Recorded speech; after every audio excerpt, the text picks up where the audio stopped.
Trump's tariffs have just dealt a crushing blow to LEGO fans across North America, and what happened next reveals a much larger story about global trade disruption.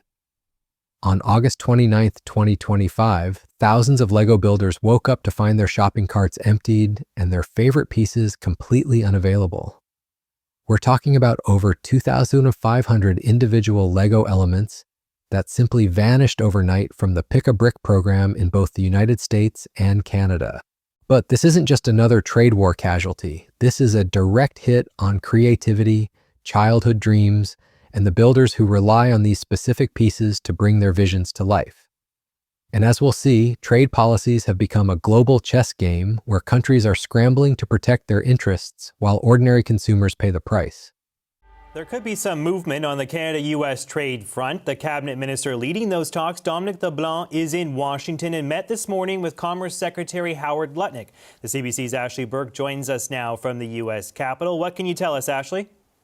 JP, a Canadian source tells me that there is a sense of urgency right now, that the Canadian side sees a window to try and land a trade deal with the U.S., but the source also says that there are no guarantees that it will happen in the next few weeks.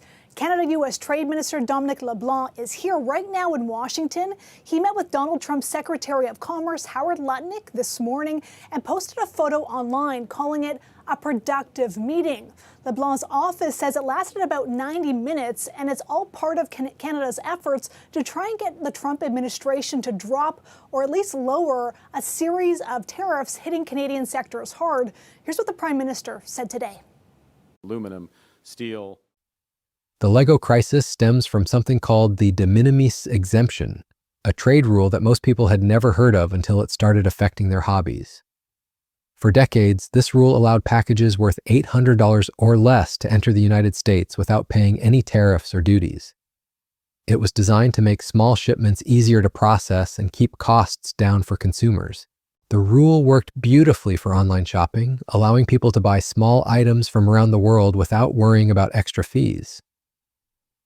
LEGO's Pick-a-Brick program was a perfect example of how this system benefited consumers. The program lets LEGO enthusiasts buy individual bricks, exactly the pieces they need for custom builds or to replace lost parts. It's not just convenience, it's essential for serious builders who create original designs or need specific colors and shapes that aren't available in regular sets. But here's where the story takes a dramatic turn. On July 30th, 2025, President Trump signed an executive order that would eliminate the de minimis exemption globally, effective August 29th. The stated goal was to combat what the administration called a big scam that was being used to smuggle drugs, avoid tariffs, and undercut American businesses. The administration argued that the volume of de minimis shipments had exploded from 134 million packages in 2015 to over 1.36 billion in 2024. That's a tenfold increase in less than a decade. Trump and his supporters painted this as a national security issue, claiming that 90% of all cargo seizures came from de minimis shipments, including 98% of narcotic seizures and 97% of counterfeit goods. While these statistics sound alarming, the real impact of this policy change goes far beyond drug smuggling and counterfeits. It hits legitimate businesses and consumers who were using the system exactly as intended. LEGO's Pick-a-Brick program became an immediate casualty because of how the company's supply chain works. The most popular LEGO pieces, what the company calls best sellers, are shipped to North America from warehouses within the United States. These pieces remain available because they don't cross international borders as individual orders. But the standard pieces, which include thousands of specialized, rare, or less common elements, ship directly from LEGO's headquarters in Billund, Denmark.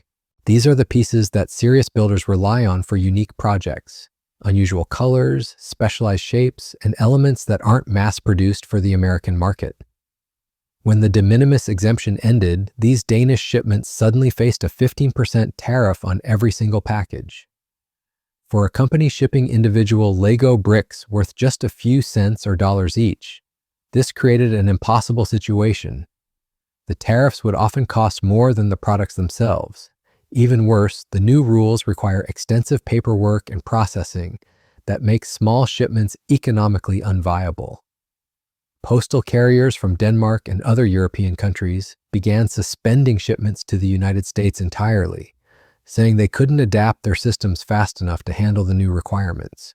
DHL, which handles many of LEGO's international shipments, announced it would stop accepting packages to the United States as of August 25th, 4 days before the rule even took effect.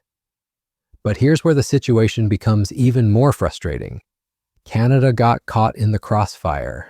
Canadian LEGO fans are experiencing the exact same restrictions as American customers, even though Canada isn't imposing any new tariffs or trade restrictions. The problem is that LEGO's back-end systems treat North America as a single shipping region. When the company had to shut down standard piece shipping to the United States, they apparently couldn't separate Canadian orders from American ones quickly enough. So Canadian builders who had nothing to do with American trade policies and whose government isn't involved in this dispute are paying the same price as their southern neighbors. Canadian Reddit users have been particularly vocal about their frustration, pointing out the unfairness of being lumped in with the US when it's not their fight. Meanwhile, India has taken a defiant stance against these pressures. Oil? That's insane. Here's the latest this morning. India's ambassador to Russia saying it will continue to buy oil wherever it gets the best deal, following President Trump's threatened penalties for buying Russian crude. The statement comes days before President Trump's 50% tariffs on India take effect on Wednesday. Bloomberg's Tyler Kendall joins us now for more. Good morning, Tyler. Yeah, hey, John, good morning. Well, at this point, we haven't gotten any sort of indications from the White House that they're going to let up on that 50% tariff threat, as it appears that India is digging in its heels. India's ambassador to Russia recently declared that the country will continue buying oil from wherever they get the best deal, directly challenging Trump's threats of penalties for purchasing Russian crude. This bold position comes even as 50% tariffs on Indian exports loom, showing how nations are increasingly willing to risk economic retaliation rather than bow to American trade demands. The ripple effects of these tariff wars extend far beyond LEGO bricks.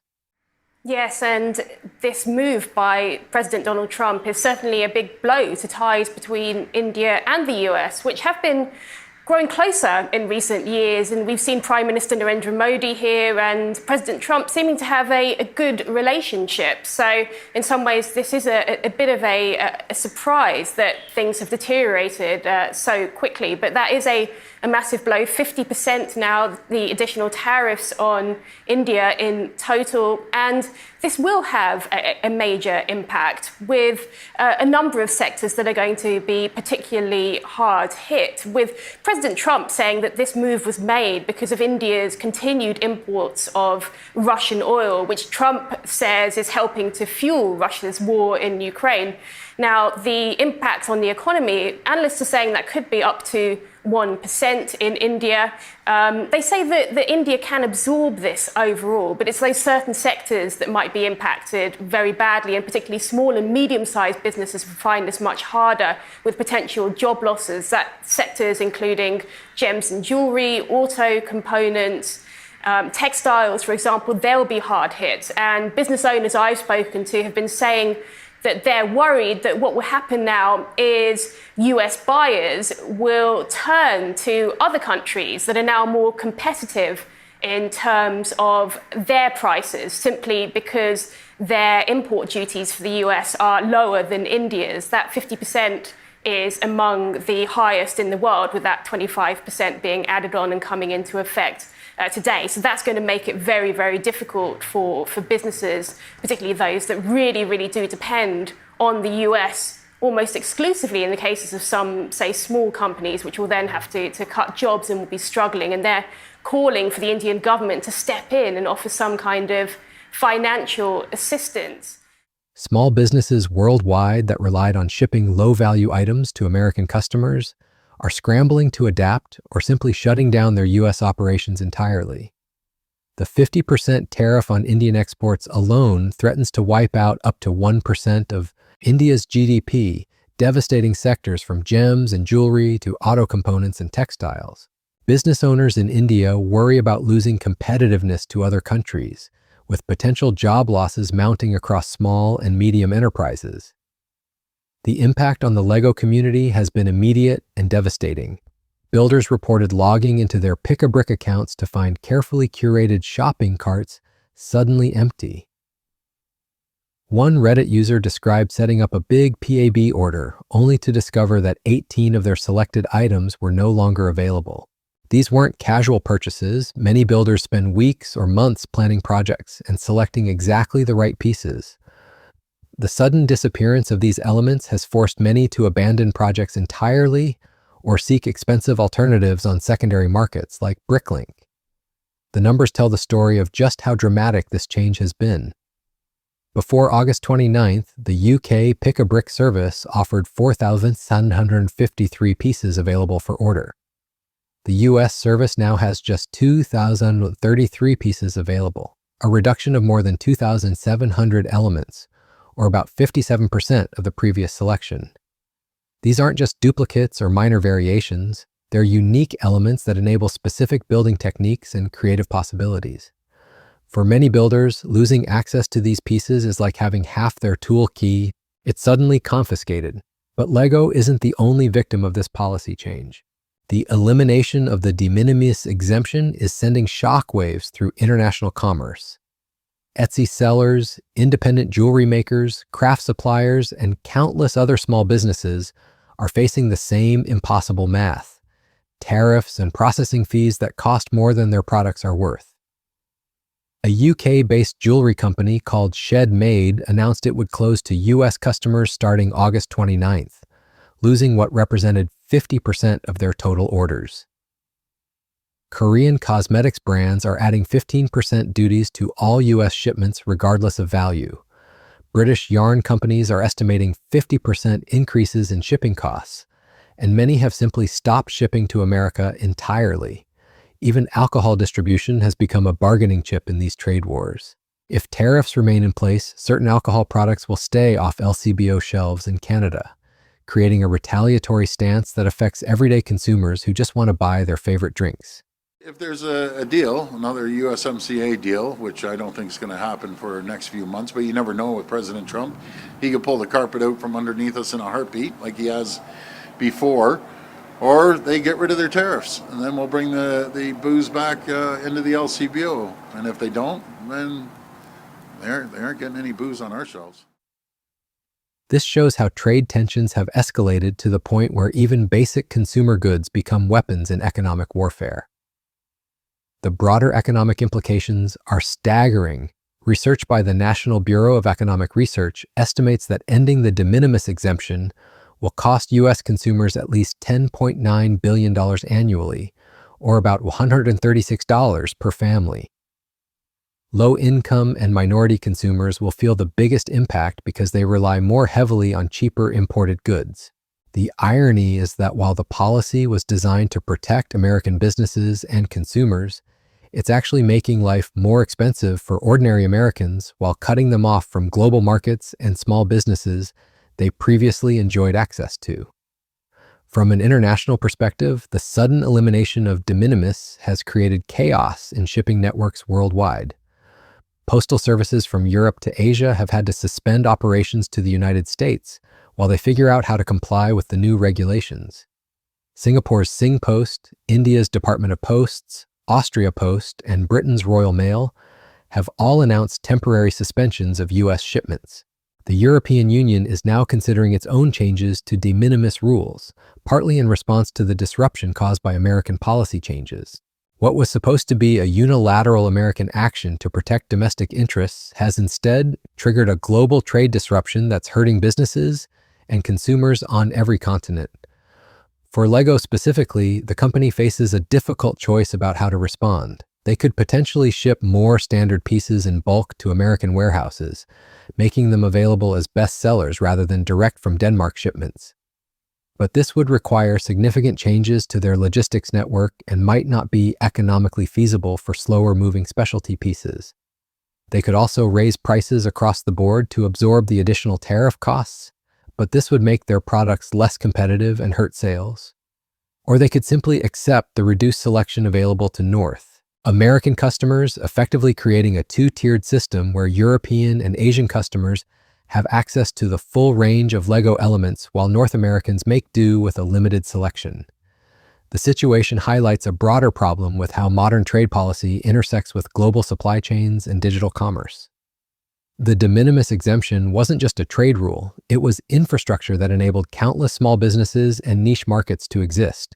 When that infrastructure disappeared overnight, it didn't just affect drug smugglers and counterfeiters, it devastated legitimate businesses and hobbyists who had built their activities around the existing system. Looking ahead, the Lego situation might actually be resolved more easily than many other de minimis casualties. Lego is a large, profitable company with the resources to potentially restructure their supply chains if the market demands it. If enough North American customers complain loudly enough, and if the company sees significant sales impacts, they might invest in bringing more pieces to North American warehouses. But smaller businesses don't have these options. An independent craftsperson in Europe can't afford to set up American distribution centers just to keep selling their products to U.S. customers. The timing of this disruption is particularly cruel for the Lego community because it comes just as many builders were preparing for major holiday projects and winter building seasons.